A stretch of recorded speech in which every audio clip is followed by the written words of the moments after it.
Ekonomi Syariah D.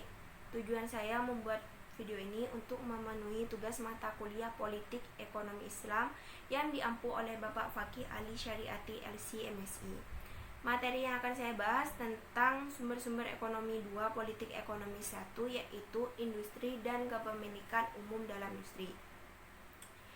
Industri merupakan sekumpulan dari berbagai aktivitas yang memproduksi barang atau jasa agar mempunyai nilai yang lebih. Pada masa lalu, industri di sini hanya terbatas pada industri tradisional. Namun, ketika manusia menemukan uap dalam menjalankan mesin, seketika industri mekanis menggantikan industri tradisional. Penggolongan sektor industri menurut Perindustrian Indonesia digolongkan menjadi 3. Yang pertama, industri dasar. Industri dasar di sini meliputi kelompok industri mesin dan logam atau IMLD dan kelompok kimia dasar atau IKD. Yang kedua, industri kecil. Industri kecil meliputi kelompok industri pangan, industri sandang dan kulit, industri kimia dan bahan bangunan. Yang ketiga, industri hilir. Industri hilir di sini meliputi industri yang mengolah sumber daya hutan, industri yang mengolah hasil pertambangan, industri yang mengolah sumber daya pertanian, dan lain-lain. Klasifikasi industri.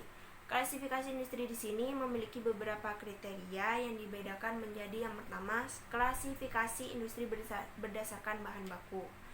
Yang kedua, klasifikasi industri berdasarkan tenaga kerja. Yang ketiga, pembedaan mengenai produk yang dihasilkan. Yang keempat, lokasi unit usaha. Yang kelima, barang yang dihasilkan. Yang keenam, subjek pengelola. Dan yang terakhir, cara pengorganisasinya.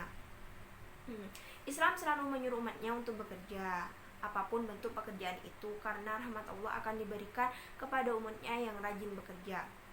Industri dalam Islam harus selaras dengan tujuan syariah atau al-maqasid asy-syariah. Ekonomi industri Islam menawarkan konsep pemberdayaan ekonomi yang berkeadilan, pemerataan, dan keseimbangan ekonomi. Kepemilikan umum dalam industri. Dalam Islam, hukum asal industri adalah kepemilikan individu, sehingga setiap individu itu boleh memiliki industri. Walaupun demikian, tidak boleh seseorang memiliki dan mengembangkan industri yang menghasilkan produk yang tidak boleh dalam Islam. Contohnya seperti memproduksi produk yang hukumnya haram seperti minuman keras. Industri tersebut tidak boleh dimiliki dan dikembangkan. Dari sisi kepemilikan terhadap industri, dilihat dari produk yang dihasilkan atau dari bahan baku dan sarana-sarana yang digunakan merupakan kepemilikan umum, maka industri tersebut merupakan milik umum. Jika produk yang dihasilkan termasuk kategori kepemilikan umum, maka produk tersebut tidak boleh dimiliki dan dikembangkan oleh individu atau swasta, karena statusnya merupakan kepemilikan umum, sehingga dikelola oleh negara. Industri yang termasuk kepemilikan umum, contohnya pembangkit listrik, pertambangan minyak, bumi dan gas, pengolahan dan penyaluran air bersih, pabrik dan pengolahan barang tambang. Sekian dari saya. Wassalamualaikum warahmatullahi wabarakatuh.